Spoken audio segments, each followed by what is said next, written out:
नमस्कार, मी ऋषाली यादव सारंग। या बुलेटिनमध्ये आता आपण बातम्या विस्ताराने पाहणार आहोत। बुलेटिनच्या सुरुवातीला महत्त्वाची आणि मोठी बातमी। पुण्यामध्ये अजित पवारांच्या उपस्थितीमध्ये कालवा समितीची बैठक सुरू आहे आणि कालवा समितीच्या खासदार सुप्रिया सुळे या देखील या बैठकीसाठी उपस्थित आहेत। रोहित पवार अजित पवारांच्या भेटीसाठी सर्किट हाऊसवर पोहोचलेले होते आणि ते सुद्धा आता या बैठकीमध्ये उपस्थित आहेत। तर शरद पवार गटाचे नेते राजेश टोपे यांनी अजित पवारांची भेट घेतली आहे। पुण्यामधल्या सर्किट हाऊसमध्ये राजेश टोपेंनी अजित पवारांची भेट घेतलेली आहे। सकाळी 7 वाजताच कालवा समितीच्या बैठकीला सुरुवात झाली।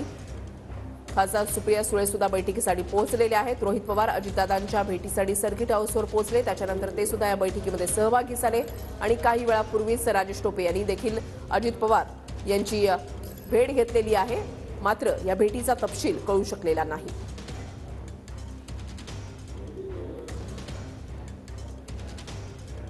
अभिजित पोते आमचे प्रतिनिधी आमच्या सोबत आहेत। अभिजित, सकाळपासून आपण पाहतोय कालवा समितीची बैठक आहे, मात्र वेगवेगळ्या घडामोडी सुद्धा घडतायत। सुप्रिया सुळे, रोहित पवार हे देखील या बैठकीसाठी उपस्थित आहेत। तर राजेश टोपेंनी सुद्धा अजित पवारांची भेट घेतली आहे, मात्र भेटीचा तपशील कळू शकलेला नाहीये।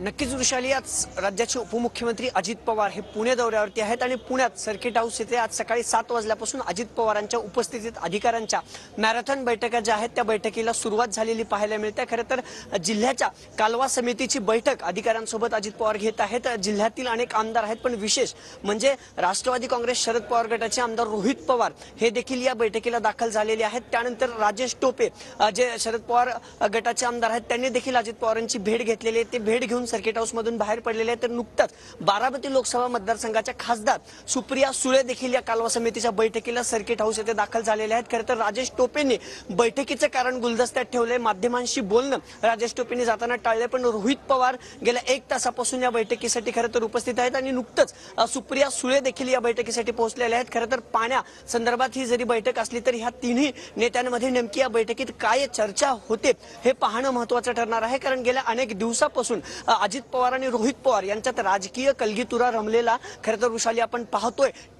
टिप्पणी काका पुतण्यांची एकमेकावर सुरू झालेली आहे। त्यानंतर जी कालवा समितीची बैठक पुण्यातल्या सर्किट हाऊस येत होत आहे आणि या बैठकीच्या निमित्तानं हे पुन्हा एकदा एकत्र येण्याची शक्यता आहे आणि त्यानंतर सुप्रिया सुळे देखील आता या बैठकीला खरं तर दाखल झालेले आहेत। कालवा समितीच्या बैठकीनंतर अजित पवार आणि रोहित पवार यांच्यात कुठली चर्चा होते का किंवा सुप्रिया सुळे आणि अजित पवार यांच्यात कुठली चर्चा होते का विशाली, हे देखील पाहणं महत्त्वाचं ठरणार आहे। पण सध्याची अपडेट अशी की सकाळी 7 वाजल्यापासून कालवा समितीच्या ज्या बैठकीला सुरुवात झाली होती त्या बैठकीला आता रोहित पवार आणि खासदार सुप्रिया देखील पोहोचलेल्या खरं तर पाहायला मिळत आहेत। नक्कीच धन्यवाद अभिजित, दिलेल्या सविस्तर माहितीसाठी। अपडेट सातत्याने तुमच्याकडून जाणून घेणार आहोत।